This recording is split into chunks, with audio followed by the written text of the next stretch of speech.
I have to say, episode 6 is probably by far my favorite, and that's probably because we finally got to see more of Ariel. And I'm just going to say it now. If Ariel does not get picked, Ariel for Bachelorette. Like, I know she would be amazing and she'd just kill it.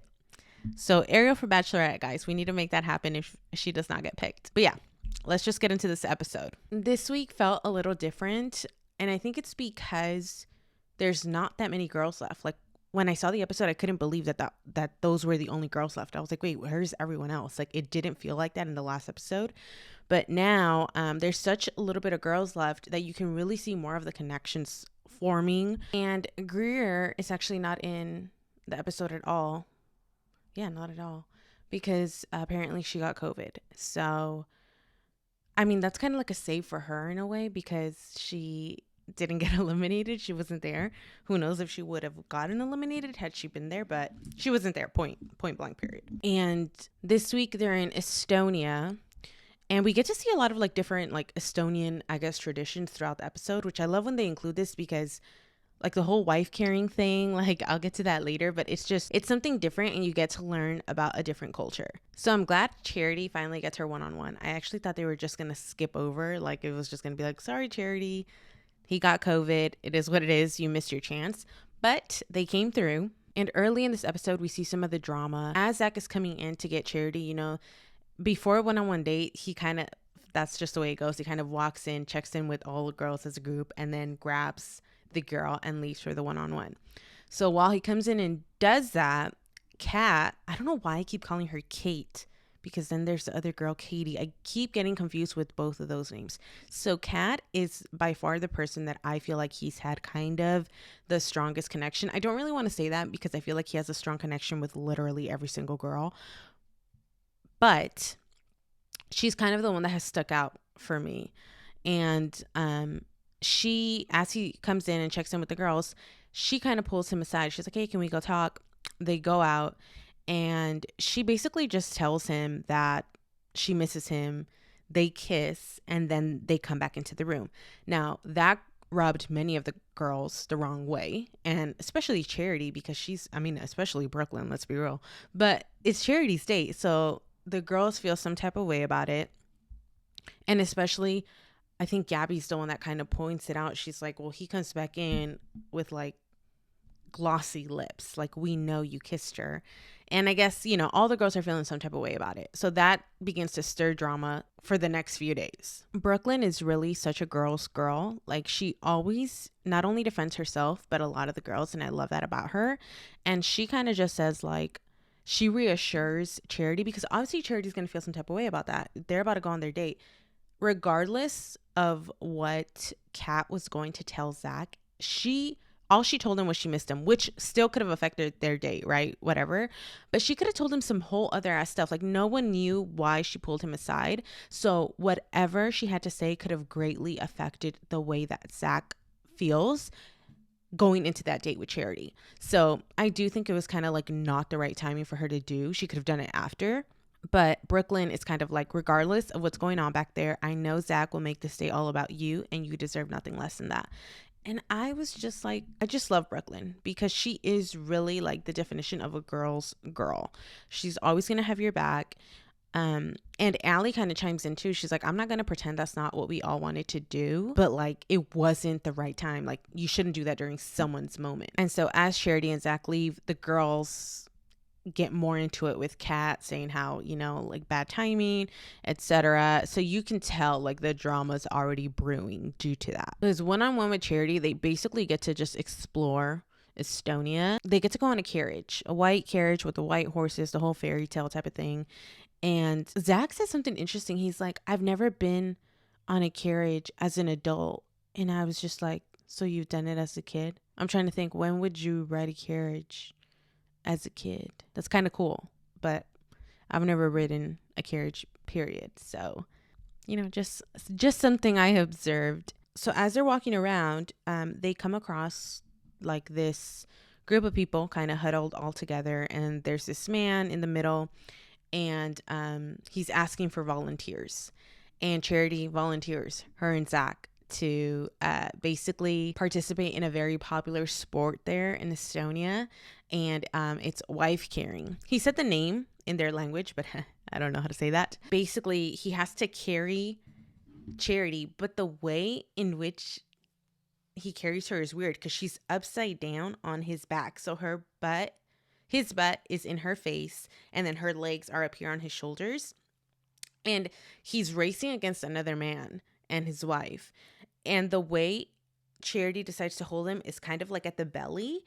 But I was looking at the other couple, and the girl didn't have her hands on her guy's belly. She had him like on her legs to prevent, because their legs are right here, right? To prevent their legs from, I guess, going back, which is something, probably the move I would have done, because I have like zero balance. I was looking at that and I was like, they're running. Like, I feel like I would have fallen, like my legs would have gone back, and then that would have been a disaster. That was interesting. I was like, that doesn't seem comfortable for either of them, actually. But Zach wins. It's really not much. You kind of just run through a little, not even really obstacle course. There's just kind of little like barriers that you have to jump through, but they're like below the knee, so it's not like they're really high. That's apparently something you do there. For the night portion, we see Charity. Love her hair.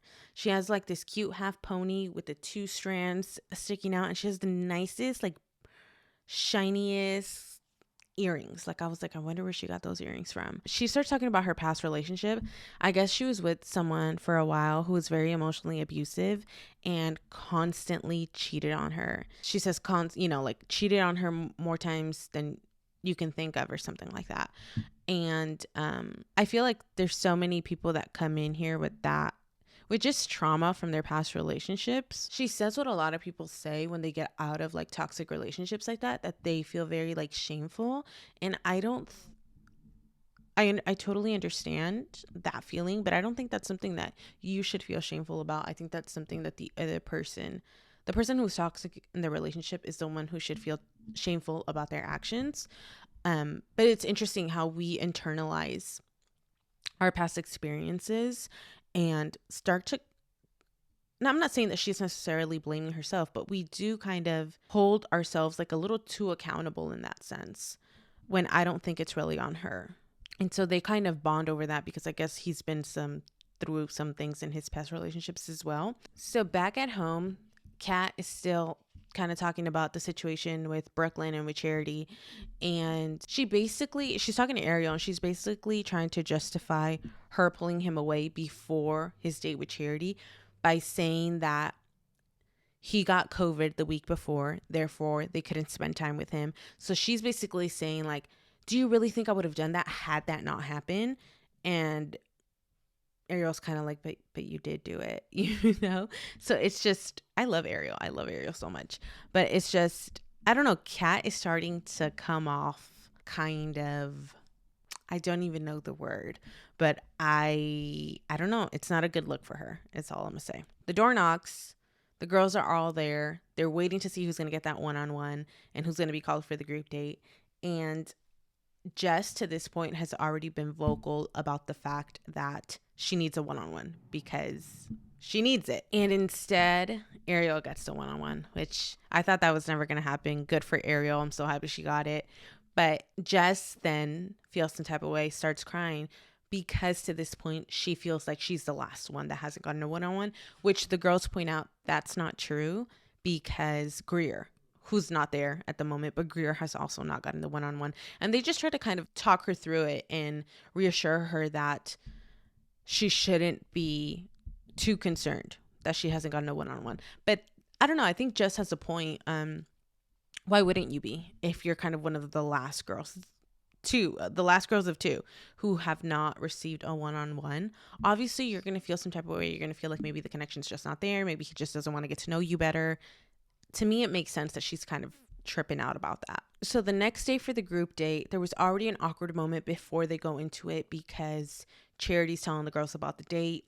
Kat kind of wants to say something, and then Brooklyn comes in defense of Charity, and it's just like, it gets Kat worried, right? Because she's like, I don't want to go into the group date with this hostile energy. And so for the group date, they go to meet a witch who's been doing witchcraft for more than 20 years, I think. And I've never done anything like that but it makes me, and it honestly makes me want to go do something like that because I think it's cool. It's different. Um, and this switch apparently helps people heal and find love, which why wouldn't you want to do something like that, right? I want to heal. Well, I already found love, but you know what I mean. And basically, they get in a circle around this like fire pit, and Zach begins to like use some sage to kind of like cleanse the girls, I guess. And then they do this activity where they get a candle, and it's the candles in front of them, right? They're like looking at each other through the fire. And of course, I think Jess was like the last girl to go. I might be wrong, but I think she was. And of course, while she's holding the candle with Zach, the wind just blows the candle out, which already wasn't a good sign. Like, let's be real. Like, it's kind of foreshadowing what's going to happen later on. Now, for the night portion of the group date, let's be real. Zach totally gaslighted Jess during their conversation. Like, I was just like, oh my God. I'm getting pissed watching this. So he pulls Jess aside, and she obviously brings up the one-on-one, how she feels about the one-on-one, how important it is, and all of these things. And he is, no matter what she says, he's just not, I guess, understanding or choosing to not understand what she means by that. And she's like, okay, like we have different perspectives on what a one-on-one means. But like, obviously, she's like, in my position, a one-on-one is obviously extremely important. And finally, the whole time he's trying to like convince her or like say that like it's not that serious and all of these things. And finally, at the end, he says that basically he's not confident in their connection. And I was like, he totally gaslit her in that moment, because instead of trying to convince her that the one-on-one is not a big deal, that the fact that she hasn't gotten a one-on-one is like doesn't matter and all of these things, when he could have just said, hey, you're right. I haven't given you a one-on-one because honestly, I'm not sure about our connection. But instead, he like kept going and going and trying to convince her of something that he knew wasn't true. So I was like, that's not a good look, Zach. And as soon as he says that, she's kind of just like obviously breaks down, but she's like, I'm not gonna beg for you when you don't want me to, like, or when you just don't see it with me. Like, I'm not gonna do that. Good for her. She stood the fuck up for herself. He basically takes her out to the car. And then as she's getting into the car, he's just like, I wish it was different. Like, I understand that these moments are tough because you can't possibly have a connection with every single girl there. Like, I totally get it. And sometimes you kind of got to fake it till you make it type of thing, right? Because even if you feel like you connected with one girl in particular on the first day of filming, you have to go through the whole process, right? And see if that's really going to pan out. So I understand that, but sometimes it's just like, don't even say anything. Like her whole point is like, I just needed that quality time, and he just wasn't respecting that. And she says something like, is it really crazy that I'm upset that I'm the last one that hasn't gotten a one-on-one? Is it really that crazy that I want to go on a date? No, it's not crazy. Like, you are totally validated in feeling the way you feel. And he was gaslighting her, point blank, period. He was gaslighting her in that moment. I was like, I can't believe what I'm seeing right now. So as he goes back to the girls, he lets them know, obviously, she went home. There just was like this huge disconnect. And the girls are like shocked, right? Because it's getting down to the nitty gritty. They're like, shit, I could be the next one. And he just tells them like, there is no rose that's going to be given out tonight. So the next day is what we've all been waiting for, the one-on-one with Ariel. I love Ariel. I've said this from the beginning. I'm sure I have, but I love her. So they do a spa day, and apparently it's like they go into a sauna that's a nudist sauna, which I'm so glad. Because we see a lot of the time in The Bachelor or in BIP. I don't know, have they done it on The Bachelor? I'm pretty sure they have, but I know in BIP they have, where they get completely naked. And obviously if it's nude sauna, you're gonna go in nude. So I was so happy that they didn't like push them, or I don't know really how it goes behind cameras, but they didn't push them to go in there naked. Because even Ariel, as she's sitting there, two old couples come in, she's like, oh my God, like my parents, they're gonna see this. So I can't even imagine, had she been naked, what her reaction would be, because she'd be concerned about what her parents think, which is totally valid. Like, that's what I think about all the time. I wouldn't be able to do half the shit because I'm like, my parents are watching and they're gonna be so disappointed. Yeah. So the older couple that's kind of in there with them, completely nude in the sauna, starts giving them relationship advice. They kind of mention like the hot tub, I guess, outside, and that's when Zach and Ariel are kind of like, oh, okay, like why don't we go do that and leave this like awkward moment. And shortly after they go into the hot tub, the old couple follows them in there. So after that, they go back to where they were staying, or I don't know where it is, but they're kind of just sitting on this couch. He doesn't say this to her, but when he's talking to the cameras, talking about Ariel in general, I was so freaking happy when he said this. He said, he brings up his convo with Sean that he had earlier on. And Sean Lowe, on his season, he ends up picking Catherine, but Catherine wasn't one of the ones that he thought he would choose. Like in the very beginning, they kind of, I think, started their connection like later on throughout the season. And he brings that up, how like Sean was like, she was right in front of me the whole time and all these things. And he brings up feeling that way about Ariel. And I was like, finally, the validation that at least I've been waiting for, because I think Ariel is amazing. So far from what we've seen of her, like I'm like, I really like her. And so it did seem like they had somewhat of a connection earlier on, but I wouldn't say it's stronger than like maybe a connection that he has with Katie or with Kat. So I was kind of like, she's probably not going to make it far. But throughout this day, as he said, he was pleasantly surprised with their date. Ariel could possibly be top 3. Hopefully she gets picked. But then I was like, Ariel for Bachelorette. I didn't even think of that, guys. I'm just thinking I want her to get picked. But then I was like, wait, she could become the Bachelorette. So at this point, if she does not get picked, if Zach does not pick her at the end, she better be the Bachelorette. So she's talking with Zach about her past relationships, and she says she's been in many where she couldn't be herself. She's been through many heartbreaks. She even stopped loving herself, and it got to the point where she's like, do I sacrifice who I am to be in a relationship with the wrong person, or do I just live a lonelier life? And I guess she chose the lonelier life, which good for her. Like there's like a popular like saying in Spanish that says mejor sola que mal acompañada, which means I'm better off alone than within the wrong company. And I love that. I love that she's not willing to like sacrifice her mental health, her body, her spirit, all to be in a relationship with someone that is not right for her. So he even tells her like at the end, like that she has been like the best surprise yet. And you can tell he's just very happy on their date. And I was just like, for him to say even something like that, you're just like the best surprise yet, is already confirmation that he feels something very strong for her. And this one-on-one solidified it. As like in the end, as Ariel's kind of talking to the cameras, I was like, oh my God, I'm gonna cry. She says, I'm just really tired of being alone. And she kind of starts to tear up. And oh my gosh, guys, I know everyone had to watch that and be like, wow.